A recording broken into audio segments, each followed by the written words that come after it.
Good day, everyone. We are now completing nearly a month of our distance learning instruction in North Dakota, and I can't tell you how proud I am of everyone involved, from our students, our teachers, their families, our child nutrition directors, our educational leaders, our paraprofessionals. Entire communities are coming together across this state, and we truly are leading the nation and providing at least some instruction to our students during this unprecedented time. I want to share with all of you a letter that I received from a teacher in North Dakota. She did make it clear that it was not her own letter herself, but she has shared it out on social media, and she thought it was important for me to hear about it, and I think it's important for all of you as parents and family members, even as teachers, to hear this message as well from our North Dakota teachers. April 2020. Dear parents, don't stress about schoolwork. In September, I will get your children back on track. I am a teacher, and that's my superpower. What I can't fix is social emotional trauma that prevents the brain from learning. So right now, I just need you to share your calm, share your strength, and share your laughter with your children. No kids are ahead. No kids are behind. Children, your children, are exactly where they need to be. With love, all teachers on planet Earth. And I think that's an important message for all of us to understand. Our children are exactly where they need to be, with caring, loving parents and family members who support them, supported by teachers in any way they can, in ways that they can. And when we get back to normal, whatever that normal is, our teachers will employ their superpowers and get your children, your loved ones, our students, back on track. I'm going to share with you today a story, one of my favorite stories. It's called The Day the Crayons Quit by Drew DeWalt, and the illustrations of this book belong to me.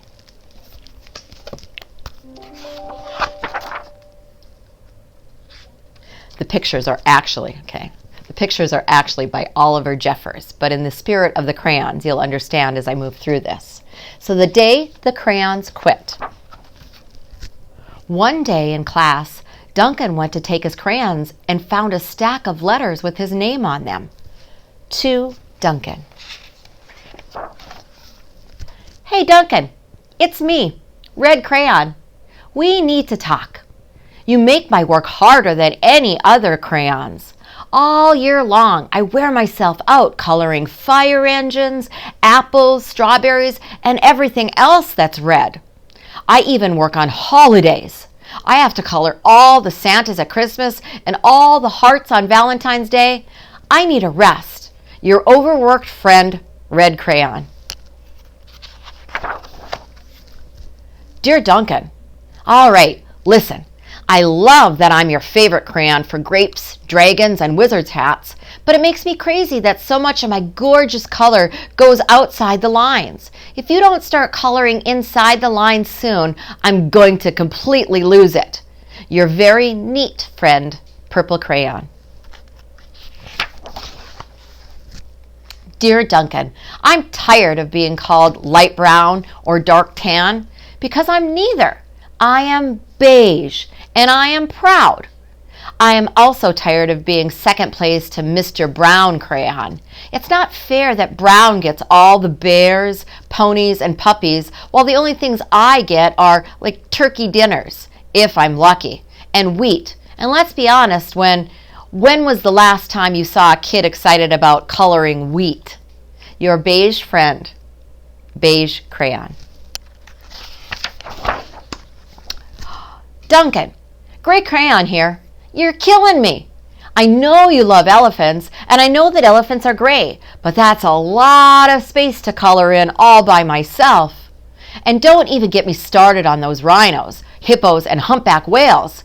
You know how tired I am after handling all those big things? Such big animals. Baby penguins are gray, you know. So are very tiny rocks, pebbles. How about one of those once in a while to give me a little bit of a break? Your very tired friend, Gray Crayon. Dear Duncan, you color with me, but why? Most of the time, I'm the same color as the page you are using me on, white. If I didn't have a black outline, you wouldn't even know I was there. I'm not even in the rainbow. I'm only used to color snow or to fill an empty space between other things, and it leaves me feeling, well, empty. We need to talk. Your empty friend, White Crayon. White Cat in the Snow by Duncan. Hi, Duncan.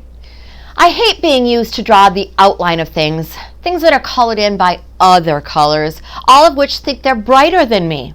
It's not fair when you use me to draw a nice beach ball and then fill in the colors of the ball with all the other crayons. How about a black beach ball sometime? Is that too much to ask? Your friend, Black Crayon. Dear Duncan, as Green Crayon, I am writing for 2 reasons. One is to say that I like my workload of crocodiles, trees, dinosaurs, and frogs. I wish to congratulate you on a very successful coloring things green career so far. The second reason I write is for my friends, Yellow Crayon and Orange Crayon, who are no longer speaking to each other.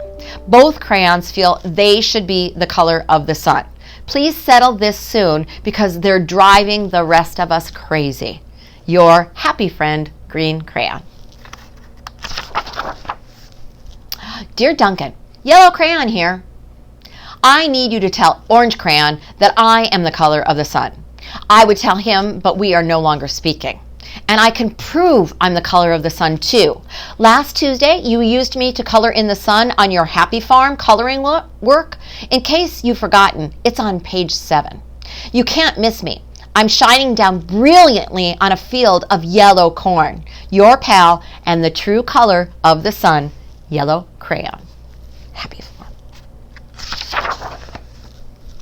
Dear Duncan, I see Yellow Crayon already talked to you, the big whiner. Anyway, could you please tell Mr. Tattletale that he is not the color of the sun? I would, but we're no longer speaking, as you know. We both know I am clearly the color of the sun because on Thursday you used me to color the sun on both the Monkey Island and the Meet the Zookeeper pages in your Day at the Zoo coloring book. Orange, you glad I'm here? Ha ha ha. Your pal and the real color of the sun, Orange Crayon. Meet the Zookeeper, Monkey Island.